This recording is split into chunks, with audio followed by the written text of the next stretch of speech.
reach. But what is in reach? It's going to be game number 2 as they are loaded onto the battlefield. Spanish Takers, the newcomers, are here up 1-0 against Vitality for our final quarterfinal here for Europe. Yeah, look at this. Spanish Taker is not going to invade. They're going to opt to play it safe here, let the Violet farm safely. Look at the positioning. I love their positioning. They're able to detect to see if Vitality wants to invade, and Vitality is not going to invade here. But I'm going to be curious to see how this Batman is going to play out, because that's the key here. Batman needs to mix play in the early game, because late game, Batman is not going to be able to do much. He can chase out opponents so easily with his passive Cape Crusader. And Forearm Strike, his first ability, he rushes up, attacks with his forearm blades, and deals a ton of physical damage to nearby enemies. And one random enemy will take double damage. So if it's a 1v1, that double damage is going to hit you. So this is why Batman is so strong in early game. And he also has Batarang he throws out, and it will stun you and does extra damage over 3 seconds of 24% of the HP that you lost. Converts into physical damage. So this is why Batman is such a monster in early game, but they gotta abuse it early game to be able to win and get ahead. And so now we're seeing Vitality, fortunately not finding themselves in the 3-kill deficit that they found themselves at the beginning of game number 1, as you're seeing the 3-man roam, Sudaro, Azur, and Moon coming to this middle side of the map. Now, taking a look at what we see with this Alice versus this Thane pick, you have been a big advocate of picking that Thane into the Alice. Yeah. Do you feel like that composition holds true here? Oh, I love it. Yeah, the Spanish Takers. And look at that nice Alice follow-up, the slow to Taro coming in. This is exactly what you want to do, Bat. And now you convert this into an objective here. You take the Spirit Sentinel, but look at the response there from Spanish Taker. They're going to try to take this Dragon, and looks like they're able to do it in time here. What a nice trade here by Spanish Takers. Again, they're playing so well, and that was huge for them and massive. Look at that stun and that slow coming from Batman and Alice, and Golden Boy is going to fall, but he puts his heal just in time there. Just enough. He's going to charge away. Golden Boy, that is now 2 games in a row where he has walked away with less than 100 HP as he finds himself to success. However, you still have 1 kill going into the hands of Vitality. You saw Sines end up falling to Sudaro. So now there's a little bit of an even situation as Ika and Royds will find themselves in a rough spot. That's going to be a nice little lasso as well as an ultimate, forcing the flicker away from Royds. And so Ika dominating in this bot side. Man, that Thane, though, such good timing of his heal. And this is what makes Thane so good as a front line. He has his passive roll power, which when his HP falls below 30%, he generates 24% of that maximum HP over 6 seconds. That's 24% of maximum HP regenerating over 6 seconds, which makes him much harder to kill when he falls below that 30% health. And as a result, Golden Boy makes a golden escape here. I like that one. You're getting week 6. You gotta bring out all the cards of this day. Yes, I do. But the key is, what is Thane gonna do in this mid game now? Now that he has Excalibur up, which does so much AoE damage, especially with someone's low health, that can literally turn a teamfight around immediately, and his Valiant Charge can go in there and engage on top of an Alice composition really well. So let's see how this composition is going to work out here. So now, coming close to the 4-minute mark, we are seeing a much slower game, thankfully for Vitality, to them rather, that they saw in game number 1, as it looks like a flicker away is going to have to be forced out yet again. Golden Boy is coming onto Sudaro, but Moon and Azur are going to retreat with the rest of their team. The heal is going to be popped out by Azur to help them escape. A little bit of enough of a boost, as Vitality has done a great job at normalizing themselves here in the first 4 minutes of the game. Yeah, that was something that Sutaro went in there, but he needed support. If he waited for his team to engage, they would have killed Preda instantly with Alice's stun and the follow from his team. So I feel like him going 1v1 like that, it was a bad call. So now 4.5 minutes in, it's going to be a take on the Abyssal Dragon. Now we're starting to see Vitality with the resurgence. The Vitality that we are expecting them to see. Moon is able to pick up them kills. That's 2 kills into the hands of Vitality. Sudaro will end up falling to Royds. But with multiple members of Vitality still left alive, Abyssal Dragon looks to be going right in their favor. 3 for 1, actually, in favor of Vitality. Yeah, what a nice L'Oreal Smite ultimate there. Casting her Judgment Circle, forcing the team to back off, and then Malik with the beautiful ultimate there, able to secure these kills. And now they get Dragon for it. And look at Speed Raw. He's going to get caught out Alice misses her stun, but L'Oreal is just too mobile. This is why L'Oreal is so good at chasing, because once she procs her Divine Punishment, she gets 3 ticks of damage off. Divine Punishment slows you for 50% over a few seconds there. That's what makes her so good to catch down enemy opponents and lock them down. So now we find ourselves with a Vitality lead. Only 1,000 gold, however, Suijay. At the 5.5-minute mark, you have 2 Abyssal Dragons that have been taken, split 1-1 across the board. Vitality doing a much better job at normalizing. Now, taking a look into the later stages of the game, you have to worry a little bit if you're Vitality, because you take a look at the scaling potential of both the Violet as well as the Preda, and the split pushing power that Omen is going to have as he gets more items in his pocket. Yeah, now if they let it get to late game, it's going to be more of execution, because oh my god, what a nice rotation there. Omen's going to get caught out, he gets stunned, and look at the burst damage there. They're not able to secure him down. He activates his Untouchable, which decreases damage dealt to him by 50%. This is what makes Omen so good in side lane and allow him to kind of get out of big trouble when he gets ganked like that. He can just run away, absorb a ton of damage, and not be bursted down as quickly. So now, Spanish Takers having to find themselves in a little bit of a different situation now, as they're going to be caved upon by Vitality. Sinez is going to go down to King, and so finally, Vitality has found themselves in very solid rotations. It has been the communication. You said Redemption needed to be put back into the roster, but instead, it seemed like a switch of composition was all it needed for Vitality, as they find themselves a little piece of extra kills. More importantly, when they can secure that kill onto their side laner, such as King, good things are bound to happen. We haven't seen King in the last couple weeks. Having those couple weeks off, do you feel like he's still shaking the rust off here in this first series? Yeah, he might be, because he hasn't been playing. I know he has an amazing Wonder Woman, so it's interesting that Ika is on Wonder Woman instead of him. But look at his engage here. Look at Ika coming in there.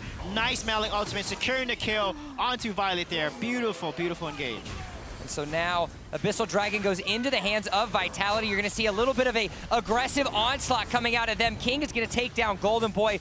XSplit will have fallen sooner. And so with the wave pushing onto the bottom side of the map and 4 members of Vitality to boot, it looks like they're going to be trying to do everything they can to take this tower. Speeddraw is doing his best to clear the wave, but they're going to have to be forced to back away because Vitality numbers are at their advantage. Yeah, that was such a nice engage. These combos, these Malik Ultimate King has been so crucial landing these shock ultimates. I love the way that Ika's engaging. That's exactly how they need to run this comp. Ika is the tank. He's the one that's building the most defense on Wonder Woman. He needs to be the front line so Alice can then support with Malik coming in from the back line. And these combo ultimate stuns are just a joy to watch.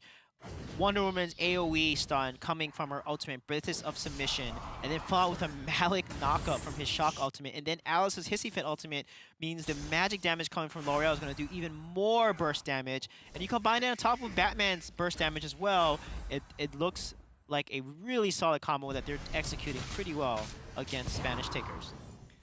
8 minutes into the game, Spanish Takers find themselves at a deficit. The aggression and efficiency that we saw in game number 1, unfortunately, has not found them in the same position here in game number 2, as Vitality have not only stalled themselves appropriately, but have got themselves in a great opportunity to continuously get themselves some kills. 9 kills under the 9-minute mark. That's almost over 1 kill per minute, Suijay. So both of these teams making sure that they're duking in themselves out here in the earlier stages of the game. 3,500 gold in favor of Vitality. The next Abyssal Dragon is spawning in the next 5 seconds. Ooh, he missed his ultimate there.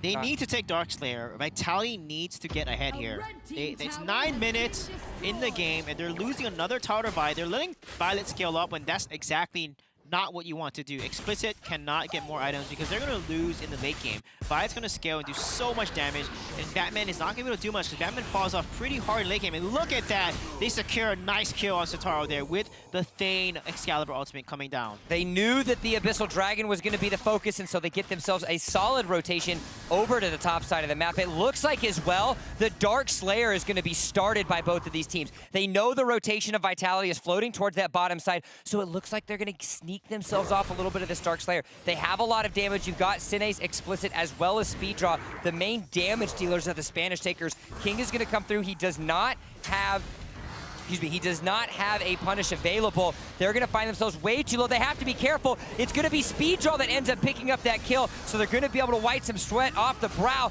because the worries of Spanish Takers is going to be coming to life as Vitality will rotate themselves around, pick the kill up onto Golden Boy. Moon securing that. So one loss. It looks like Ika is going to have to be roaring away. Spanish Takers might be able to pick him up, so a 1-for-1 trade is what it's looking like, but more importantly, it is the Dark Slayer that goes into the hands of the Spanish Takers. Yeah, that was huge for Spanish Takers, and then they lost Gold Boy. However, Ika, by himself, rotating down there, that's not what they wanted. They wanted to stay alive, so it was a 5v4, uneven matchup, and they could have taken more towers. Right now, they gotta save this tower and make sure it's not taken. However, with the wind and wave there, Violet and the damage she has, it's gonna be able to take down this tower pretty fast.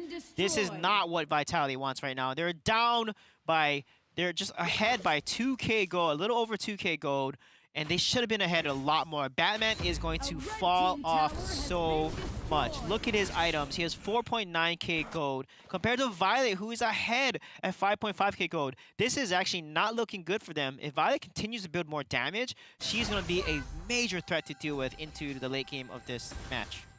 So now, despite the 2,000 gold lead that Vitality has, it's the ticking time clock. As you have mentioned, Suijay, Sudaro potentially finding himself falling off in the later stages of this game, especially being behind the way that he has 1-2-2. Not the most luxurious of stat lines at 11.5 minutes. Spanish Takers started themselves up at Abyssal Dragon. Sine was able to pick up that kill on Azur on the back line right after they were able to take that Abyssal Dragon. And so just like that, Spanish Takers get themselves a little bit of a lead. Royds does a good job at slowing Ika as well as getting off the stun, but there isn't enough team members to follow up and run suit. Moon is going to do everything he can to ward off and get these minions cleared in the mid lane, but it doesn't matter because all 5 members of Spanish Takers are in that mid lane. A defensive tower has been taken. That's tier 2 in the mid lane. The onslaught continues. The next set of waves, the siege tower is there, but it looks like it's going to get cleared out by Vitality. Yet another victory into the Spanish Takers' hands. Yeah, this is not looking good. The gold is almost even now, and like I said, Violet is scaling into the late game, doing so much damage. They're going to try to get into Gold Boy, but they're forcing the thing. The ultimate comes up from Malik, gets on Gold Boy, and looks like they're able to secure the kill onto Gold Boy here.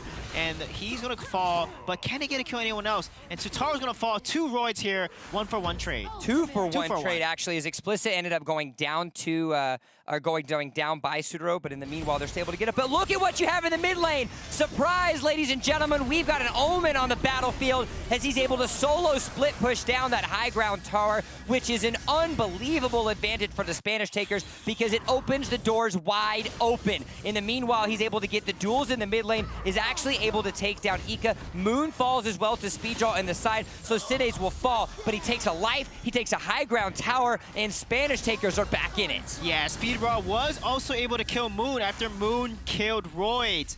And this is going to allow him to potentially take this tower. There's 3 cannon carts there, which allows him to put some pressure, but Batman's going to come just in time to clear this wave and not lose that tower. However, it is even now. This is exactly the situation Vitality needed to avoid. It's late game, and they're even against a Violet composition. They have a Batman who just falls completely in the late game. He doesn't have that much items. Look at his farm. He is so squishy, mostly damaged there, and he only has a Fenrir's Tooth and a Rainbreaker for damage, and that's a no cleaver. He hasn't even finished his Leviathan jungle item, which gives him more health and more tankiness. As a result, he's going to be really easy for the side of Spanish Takers to just burst down. So now the question becomes, Suijay, your Vitality, you have your jungler, you have Sudaro down as much gold as he is. He's playing a hero that is going to fall off continuously so as this game gets later. What are your win conditions if you have any left? Yeah, you need to get Ika into the fight there. Get Ika into the fight, get onto the Violet or Speeddraw, and then land huge ultimates from Wonder Woman and Malik. And look at Malik has to disengage and use Iron. That's not what you want here. And as a result, they're going to take another tower so quickly. Look at this. This is what makes Violet so dangerous in late game. They cannot allow this to happen. So they're taking themselves that inner tower. Sudaro ends up picking up the kill on Explicit. That's a backline threat that's extremely important. Ika picks up the kill onto Roids as well. Speeddraw gets enough damage onto Sudaro to stop the push, but this is a solid effort here by Vitality. They're able to pick up 2 kills, but they still lost another tower in the process. And with the supers in the mid lane consistently pushing themselves down, they're going to have to be careful. Yeah, they do have to be careful here. They need to convert this kill into towers, though. They need to get more farm onto the Batman. And they need to secure the kill. Look at Moon playing so aggressive. Ooh, Ika picked up the kill on a speed draw, so that's another piece of the backline threat down. Golden Boy ends up going down as well. And so Vitality gets himself just enough as an effort. That's 2 members with a minimum of 34 seconds left on the mark. They've got minion waves in the mid lane, so they're not only able to secure themselves 1, but 2 towers. Explicit's going to help to try to get some sort of wave clear, but Roids as well to try to help themselves out. The double stun is going to happen. They're trying to protect that minion as much as possible, and it's going to be enough, and so they get themselves some kills. 3 towers, more importantly, the mid lane high ground, but in the top lane, the split push is continuously oppressive as Sinez is able to pick up that kill on the top. Yeah, that was huge for attack. They got 2 mid-ground towers there, securing the high ground tower, which is going to allow them to spawn into mid. And they need to get a kill on Synos here, because that would be huge from them to get back in the game. They can reset, and then Darkslayer has just formed. This is really bad for Spanish Takers if they lose this death here, and they will fall. They're going to have to be careful, because now with Sinez down for 45 seconds, as you mentioned, the Darkslayer is up and available. Vitality realizing this almost immediately